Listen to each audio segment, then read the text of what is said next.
Hello everyone and welcome to the 5th year in the clown decade, the decade where things are only going to get worse before they get better. And in my estimated timeline of events in the clown decade, things are definitely still in the getting worse category, and they probably will up until about 2027. And since we are reaching peak clown decade in the coming years, it is no surprise that Channel 4 felt the need to dedicate their alternative Christmas message to fighting a problem that they have actually implicitly been for, even if they don't really realise it. So let's let Stephen Fry take away the alternative Christmas message of 2023. Merry Christmas. As a child, I was almost unbearably excited by Christmas. He essentially goes through a list of things that happens at Christmas. To this day, the aroma of mince pies triggers me into gulping fits of sentimental ecstasy. Yes, you can tell it's Stephen Fry because there are unnecessary long lists and melodramatic tellings of things that he likes. This is all fine. This is all Stephen Fry. This is all what some people would say, and he goes into quintessentially British, or English if you want to be a bit more specific. But as I grew out of childhood, realizing I was gay, I saw a long, lonely line of Christmases ahead of me. I mean, to be fair, that is a pretty interesting way to look at it. Stephen Fry has literally realised that he's not going to have a family of his own because he is gay, and clearly has had to come to terms with that, which is fair enough for him, and I feel quite bad for him for that. Exclusion, exile, and disgrace had been, and surely always would be, the fate of the homosexual. So I suppose putting this in context of Stephen Fry's childhood, he was born in 1957, and so when it comes to a time of thinking about this, when he's probably coming out of his teenage years, it will have been the late 70s, early 80s, which was a good few years before Section 28 even came into an effect, which appears to be the literal devil to the LGBT society, but all it did was mean that local authorities could not promote homosexuality, bisexuality, lesbianism, or, although it wasn't an issue at the time, transgenderism. The whole idea was to keep this sort of thing out of schools. That was the main reason behind it. And it was also after homosexuality was decriminalised in Britain in the 60s. Now, I do know social attitudes towards homosexuals hadn't quite caught up with the legislative body yet, so it probably is somewhat fair for Stephen Fry to have this outlook when he realised he was gay. But it does make you ask yourself, where is this Christmas message going? But look, in my short lifetime, Britain has moved towards an understanding and acceptance of gay love. Yes, and then unfortunately we couldn't stop the slippery slope. We've now got a fifth of Generation Zoomer claiming that they are LGBTQ identifying in some way. In fact, it's got to a point where Gen Z don't even seem to know what the hell they're talking about when it comes to sexual orientation. Because Stonewall did a study on the 2022 sexual orientation by different classes and ages and all that. And it turns out that if you ask Gen Z if they're straight, bi, gay, etc., 71% say they are straight, meaning we apparently have 29% of people my age and just below who think that they are not straight, which would be wild if you compared it to the rest of those stats throughout human history. But you go a little further down, there's another table where only 53% of Gen Z say that they are only attracted to the opposite sex, i.e. they're 53% say they're straight. Just for reference, that's 8% lower than millennials, and then 18% lower than Gen X, and a full 24% lower than baby boomers. One thing we can infer from this table is that sexual orientation is being taught in a very confusing manner. It should not be this confusing to say, I'm straight, therefore I am only attracted to the opposite sex. Yet here we are, and do I put this down to gay marriage? No. I just think we should have been a hell of a lot better at stopping the slippery slope when we first got on it. It probably would have been better to never go on it at all. Decriminalising homosexuality? Absolutely fine. Why were they so bothered about coming after marriage? Especially since a lot of gay people aren't even planning on getting married, and if they do, they tend to make it open. So well done. We bastardised marriage for absolutely no reason whatsoever. All right, it's not perfect, of course, but what an improvement over the grim culture in which I grew up. Again, probably fair enough for Stephen Fry to say. It probably wasn't particularly easy for him growing up, realising he's gay in a culture that was just coming out of decriminalising homosexual acts. But I would like to know what he means by it's not perfect, because in an awful lot of people's opinions, it's gone too far the other way now, and I don't think that's the way Stephen Fry would go with it. But anyway, once again, you have to ask, where is this Christmas message going? Is this going to be all about the gays? Because if so, that's a bit weird. One truth about myself, however, that I never thought be an issue about which I had any cause to worry was that I'm a Jew. So first off, there's quite a few cuts there. One, to avoid copyright, but two, just to cut out all the useless adjectives Stephen Fry keeps putting into this. You'll notice it in a lot of Stephen Fry's work. He will just make endless lists and go on and on and on to essentially say the same thing when it comes to either telling a joke or telling a story. Now, in a joke, it can make sense because he does play off in his sketches, because rattling off a large list is quite funny. But when you're trying to make serious points about social issues, I don't think that's necessarily the place you should be trying to make these jokes. I guess it's a Christmas message and you're not trying to make it all doomy and gloomy, but just comes across that you don't really care about these things, that's all I'm saying. Yes, you heard me correctly. I am a Jew. Oh yeah, and that's the other thing. This Christmas message is not about the gays anymore, it's about the Jews. Which is all fine, because as I have gone through in a few videos last year, there does seem to be actually a rather large-scale problem with anti-Semitism. It turns out the people that said being anti-Zionist doesn't mean I'm anti-Semitic all of a sudden came out being very anti-Semitic when it came to a war between Israel and Gaza. And unironically, people that just aren't involved in any way with Israel and Gaza but are Jews are getting stick. This is why Stephen Fry came out with this. And in return, he had a few weird people on Twitter just being nasty for what is, to be quite honest with you, just quite a lackluster Christmas message. I'm not really getting any feelings in particular from this. But a lot of people going against it just kept going up with the anti-Zionism again. In this clip, Fry rails against God's cruelty to children, bone cancer and insects that attack children's eyes. But if they're Gazan, however, let them suffer. There's nothing about Gaza in this entire video. And here's another one just calling Stephen Fry a C-word. 1,500 likes for that, just for calling Stephen Fry a C-word for, again, not really saying anything so far. Maybe we'll end up agreeing with them at the end of this, but at the moment, I just have not much to say. It's just Stephen Fry being Stephen Fry. He's not said anything particularly edgy or particularly outside of the mainstream so far, so I don't know why there is such a visceral reaction to it. Both those Twitter accounts are Irish nationalists, by the way, just want to point that out. That may surprise some people. Surprises me, really. I don't think of myself as especially Jewish. That's a very, very strange thing to say then. I don't think of myself as Jewish, but I am one. No, that's not how ethnicity works. If you don't think you're Jewish, you're not Jewish. And this is one of the main reasons I wanted to go through the video, because right there with that sentence, this is just Stephen Fry virtue signalling, and then effectively using his blood as a shield. He has never thought of himself as Jewish, he doesn't follow the Jewish religion, so in both senses, he is not Jewish, but now that Jews are actively being victimised throughout Britain, it can be used as a victim card. And so that's why he's saying he's Jewish here. He would not have done this under any other circumstances. But now that Jewish people are feeling unsafe in the streets, some don't feel safe getting on public transport, etc., this is when Stephen Fry, behind a big shield of popularity and, let's face it, probably quite a lot of private security, he can come out and say, yes, I am just like you. Despite the fact in the past he has always only described himself as an Englishman. This is why people didn't know that he was Jewish, because he only really talks about it in his biography. However, it's not fair to say that it's just purely virtue signalling. He does have an interest in anti-Semitism, given that he does have family members who were killed in concentration camps in World War II for being Jewish. But I have to say, it's incredibly odd to come out in this way and say, I am Jewish, rather than saying that I had Jewish relatives who were killed for being Jews. I mean, okay, you're part of that family, I get that you can get the label, but it just looks very surface level as your ethnicity when you are clearly only doing it when it becomes a hot button topic. Indeed, sometimes people rather embarrassingly refer to me as quintessentially English, whatever that means.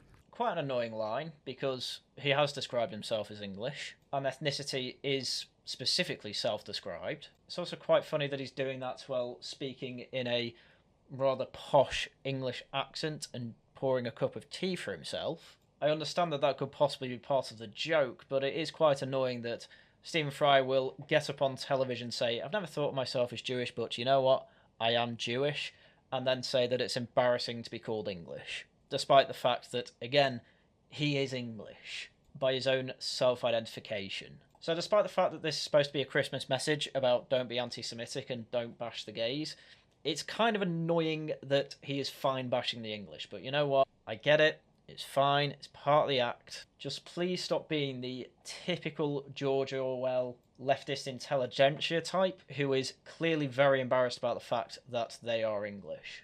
Just wear it with pride. You can do it with your Jewishness, and you don't even think you're Jewish. So why can't you do it with your Englishness? I suppose it's because my vocal cords appear to be made of tweed. I mean, again, he goes through a list of liking tea, cricket, and I actually do enjoy that joke at the end. The vocal cords made of tweed, very good stuff there. Again, quite surface level, but slightly better than most English leftists would say about their Englishness in the same context, so give him some credit there. But if you take a swab of my spittle, up comes 52% Ashkenazi Jew. This is getting dangerously close to the one-drop rule that the Nazis had. I don't think if you put Stephen Fry in any other context and asked him about ethnicity, he would say that genetics comes into it as much as he is here.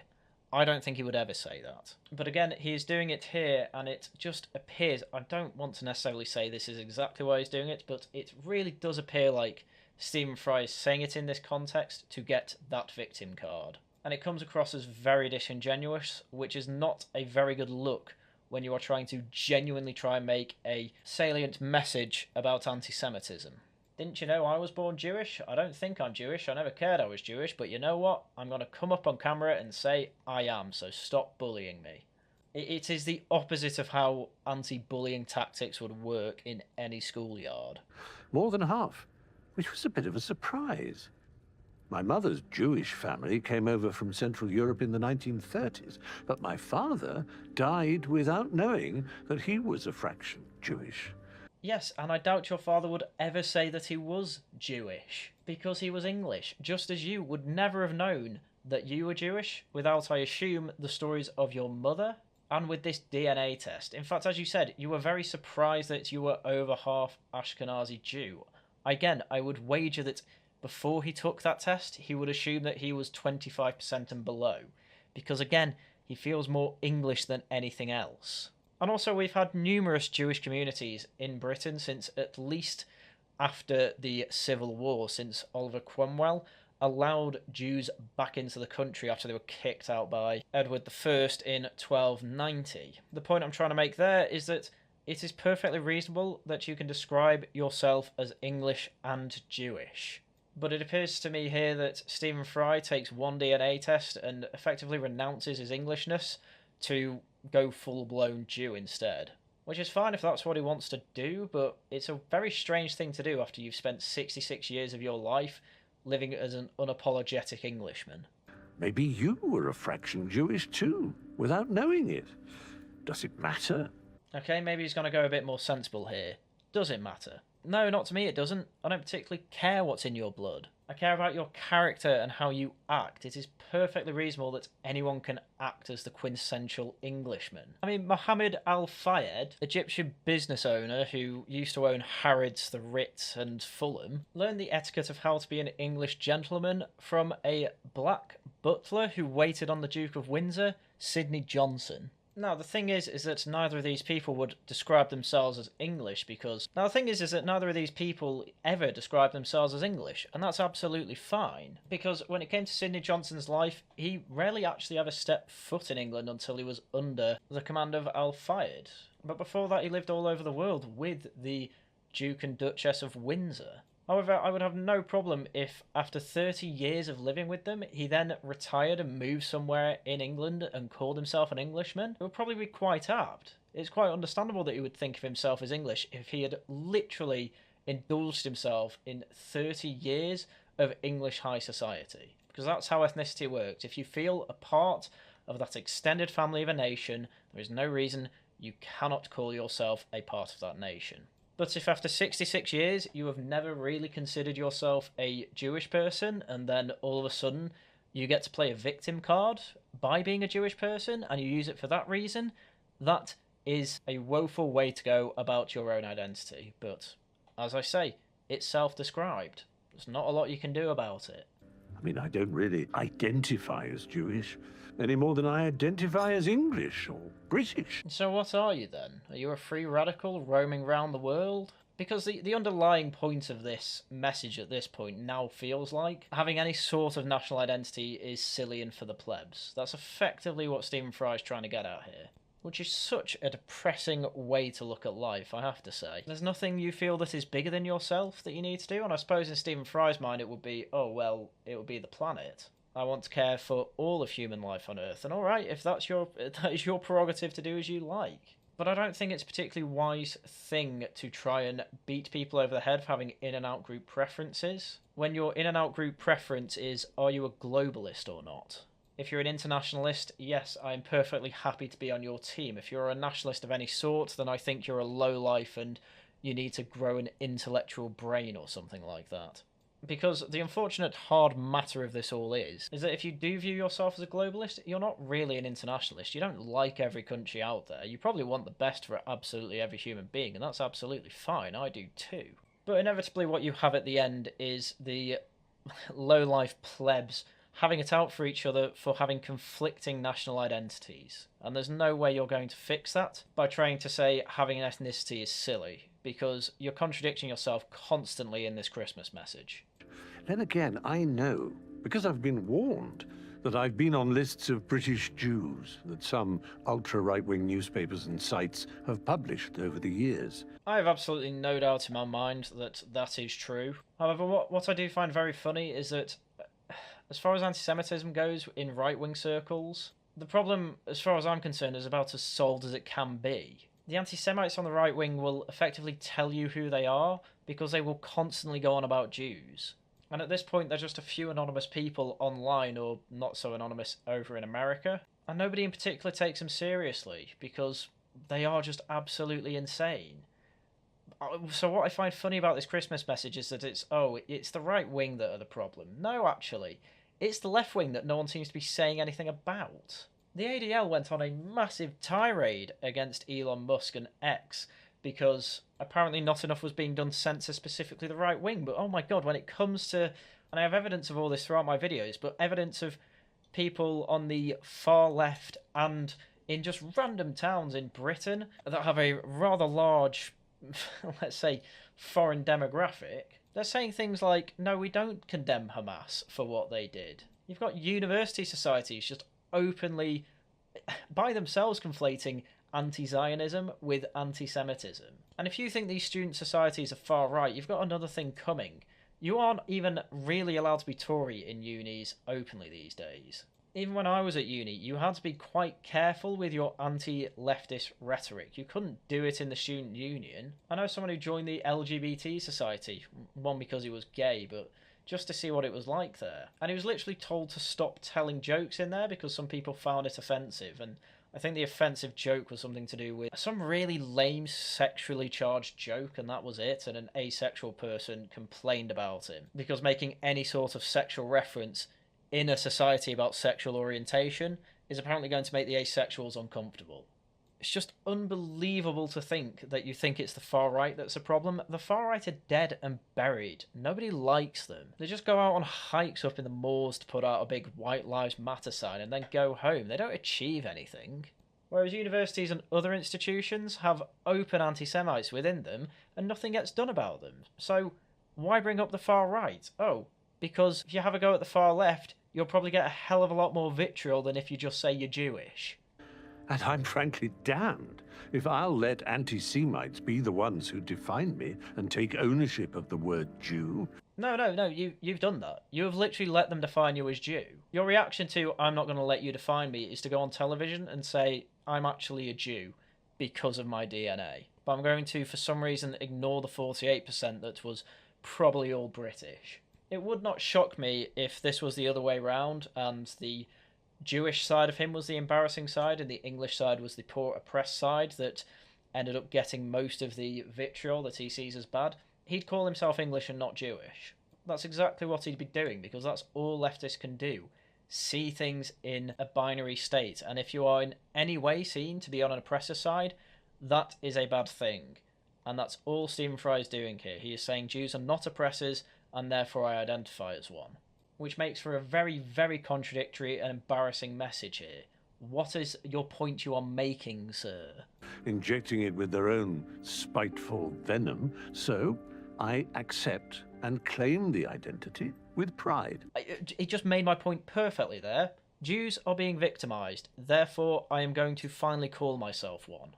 That is the only reason he is saying it. He's bringing up blood so that he has a good shield for it. He doesn't really think blood means anything when it comes to ethnicity. Now, it's correct that it does for quite a few other people, but if you don't care about your blood, then act like it.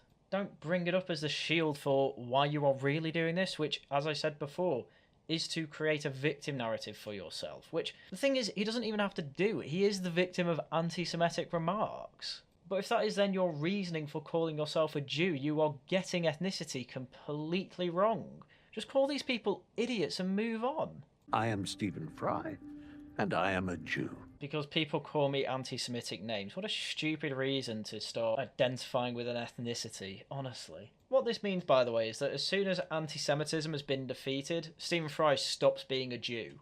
That's what Stephen Fry is saying here. The great Irish thinker and writer Conor Cruise O'Brien once said that anti-Semitism is a light sleeper. Oh, he's doing that really lazy intellectual thing. Look at this person that I've read. Yes, well done. Congratulations, just get to the point. The horrendous events of October the 7th and the Israeli response seem to have stirred up this ancient hatred. Once again, since it's brought up, the Israelis are pretty much doing nothing wrong. I would love to know what a reasonable response to a terrorist attack that is effectively as deadly as 9/11 would be. What do you do when your neighbouring country launches a terrorist attack? The answer should not be nothing. That would be stupid.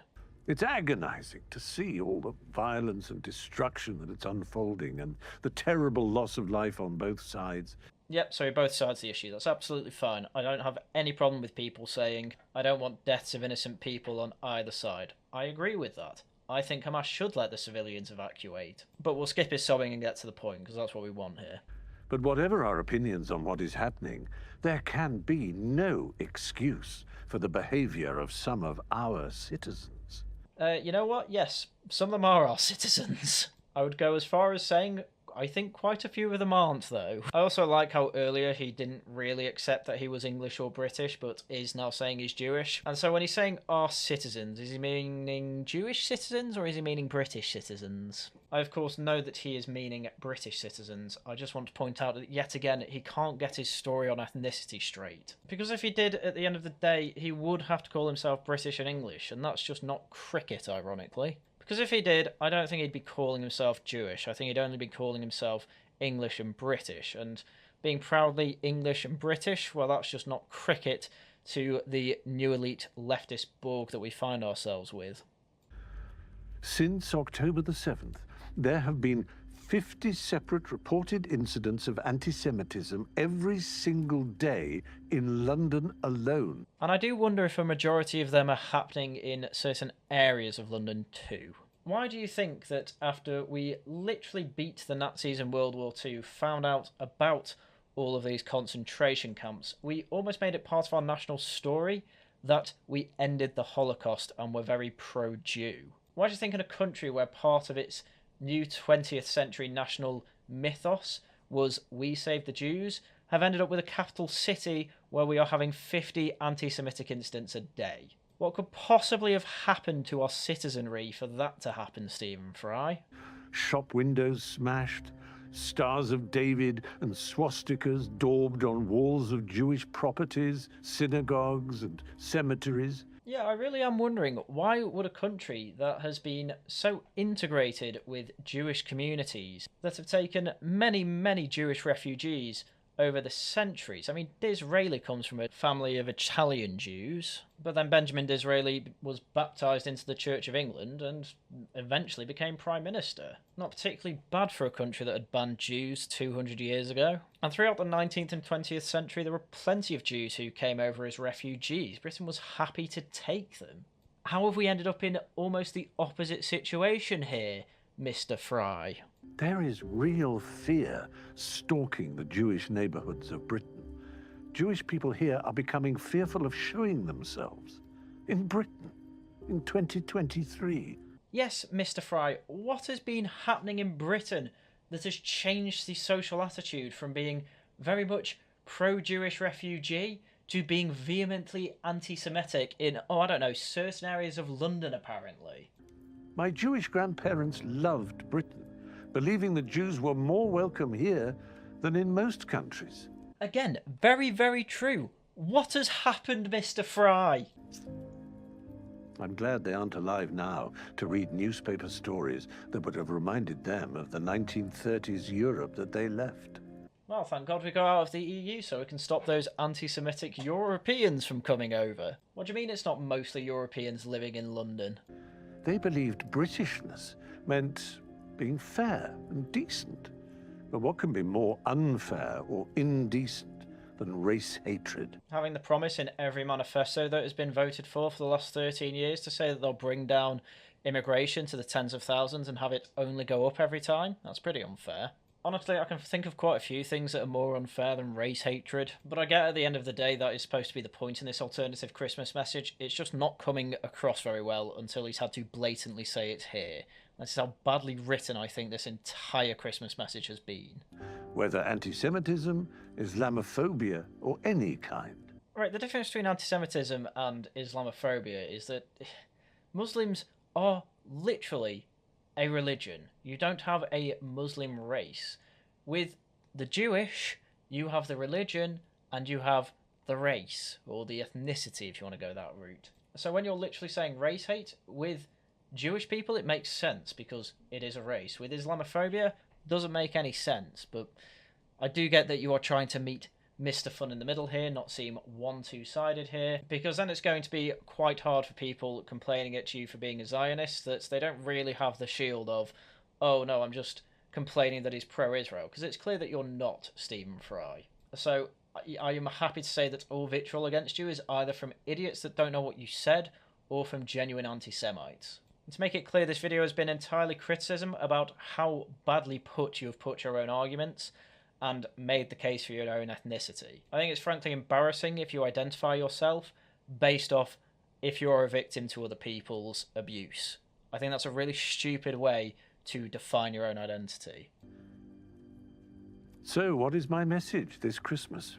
See, Stephen Fry doesn't even know what his own message is. He's made it so unclear he's even confused himself. The simple truth that we're all brothers and sisters. It's naive, but it's as good a message as any other. What's my message here? Oh, that there's only one race, the human race. I know it's not true, but I think it's a good message. That's effectively, again, what he said here.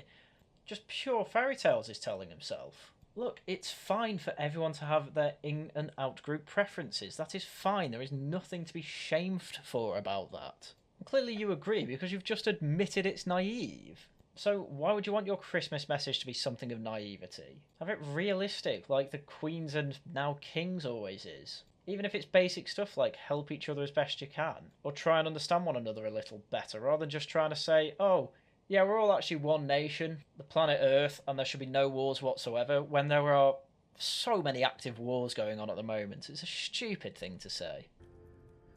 At this time, in the face of the greatest rise in anti-Jewish racism since records began... That, by the way, was of course always going to happen, because we barely had any anti-Semitism in Britain for centuries. Genuine centuries. And then all of a sudden, 2023, as he says, we get the biggest spike in it? Why would that be? Jews should stand upright and proud in who they are, and so should you, whatever your genetic makeup. Oh, hang on, so ethnicity is just your genetic makeup then? My god, I don't understand how someone can look at their own DNA and then say, oh, there's German in me, therefore I must be German. No. You don't even know German. A nation is an extended family. You can have adopted people that are not of your genetic bloodline within your family, and they will be as much family as anyone else. This focus on your genetic makeup, it's very, very strange coming from someone like Stephen Fry, who should have absolutely no care in the world about it. I would enjoy one day going through my family history, but not to say, go down the Irish route and then say, oh my god, I want to up the IRA and bash Britain. No, nothing like that. I just do it because I'm interested. It's interesting to see where you came from. But if you're doing it just to say, I have some victim cards, then, well, South Park already covered it. I'm also part Northern Asian and even some Kurdish. I'm a victim of oppression. Standing upright means speaking up and calling out venomous slurs and hateful abuse wherever you encounter them. Yep, cool, fine. If you focused on that part of your message, I wouldn't be doing this video. But you just talk yourself in circles throughout the rest of it. I've actually come away from this video more confused about what you think ethnicity is than I did at the start of it. And I didn't even know your position on it. Knowing and loving this country as I do, I don't believe that most Britons are okay living in a society that judges hatreds of Jews to be the one acceptable form of racism. Yeah, you live in a country where the will of most people has been completely ignored in this so-called democracy. I know it's technically a constitutional monarchy, but Parliament is sovereign, and there is a whole house there that is supposed to be the representative of the Commons. Point being, yes, you're probably right. You are in a country that doesn't like the way things are going in London, but what do most politicians say? Oh, forget that. We've got to celebrate 60 years of Windrush. So, speak up. Stand with us. Be proud to be Jewish, or Jewish, or if not Jewish at all, proud to have us as much a part of this great nation as any other minority. I'm so confused by what your message is here. So it's gone from, oh, we're all, citizens of the world, etc., no such thing as nations, and now it's, oh, stand up, Jews, stand up for the pride you have in your own ethnicity, as long as you've got the right amount of blood in you. And then even then it moves on to, oh, and other people, be proud to stand up for us, because we deserve to be here as much as any other minority. And watching this as an Englishman, I don't know how you can watch this and think anything other than what in God's name is going on. Because Stephen Fry before was slightly embarrassed about saying that he is considered English or British. He prefers now to call himself Jewish rather than English or British, and that instead he is more proud to be a Jew than anything. What's that supposed to make the English and British feel? Should we be embarrassed for that as well? Because you're saying we can only be proud of the fact that we've been accepting of Jews for 200 odd years. And I don't have a problem with that at all. I just don't know what I'm supposed to take from this. Yeah, I agree, anti-Semitism's bad. Why do we have to go so overboard and say we're proud of being anti-Semitic, though? It's just a thing. It's nothing to be proud of. And so, this mad, quintessential queer English Jew... So you are English now? I'm so confused. I have no idea what I'm supposed to take from this, apart from name-calling bad.